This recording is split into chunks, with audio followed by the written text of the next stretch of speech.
कन्हैया ने कहा अपने पौत्रों से कि देखा बेटा देखा, कभी ब्राह्मणों का अपमान नहीं करना चाहिए। क्योंकि कन्हैया अपने पुत्रों को समझा रहे हैं कि पुत्रों, कभी संत ब्राह्मण का अपमान नहीं करना चाहिए। क्योंकि कन्हैया को मालूम था कि मेरे पुत्र ही, मेरे पौत्र ही मेरे कुल का नाश करवाएंगे। तो यहां समझा रहे हैं, क्या कह रहे हैं कि ना हम हाला हलम मन्ने विषम्यस्य प्रतिक्रिया ब्रह्मस्वम ही विषम प्रोक्तम नास प्रतिविधिर्भुवि। द्वारकाधीश कह रहे हैं अपने पौत्रों से कि पौत्रों, ना हम हाला हलम मन्ने, मैं हाला हल विष को विष नहीं मानता हूं। विषम यस्य प्रतिक्रिया ब्रह्मस्वम ही विषम प्रोक्तम, मैं तो ब्राह्मण के धन को ही विष मानता हूं।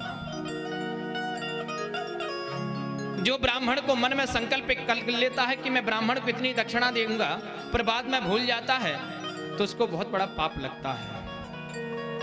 और क्या कह रही हैं कि जो ब्राह्मण का अपमान करता है, जो ब्राह्मण को किसी प्रकार से भी दंड देता है, कन्हैया कह रहे हैं भगवान श्री कृष्ण भागवत में अपने पुत्रों से कि कुलम समूलम दहति ब्रह्मस्वारणि पावकः। अगर विष कोई पिएगा तो विष पीने वाले को ही मारेगा, लेकिन ब्राह्मण के धन को हरने वाला, ब्राह्मण का अपमान करने वाले कुलम समूलम दहति, अर्थात उसका पूरा कुल ही नष्ट हो जाएगा। बोलो राधे राधे। और क्या कह रहे हैं, अपने पुत्रों को समझा रहे हैं, मैया ओ मैया राधे राधे, कोई फर्क ना पड़ रहा हो, बोलो राधे राधे।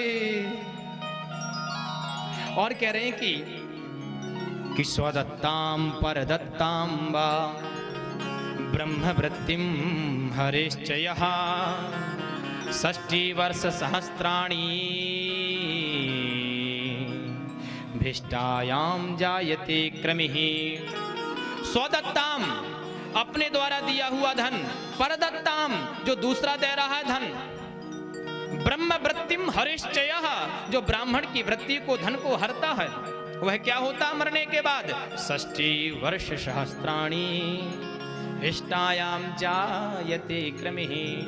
ओ मैया 60,000 वर्ष जीने के बाद, 60,000 अर्थात यहां से मरने के बाद 60,000 वर्ष तक वह नाली का कीड़ा बन करके रहता है। अब यहां पुत्रों को भगवान ने बहुत समझाया है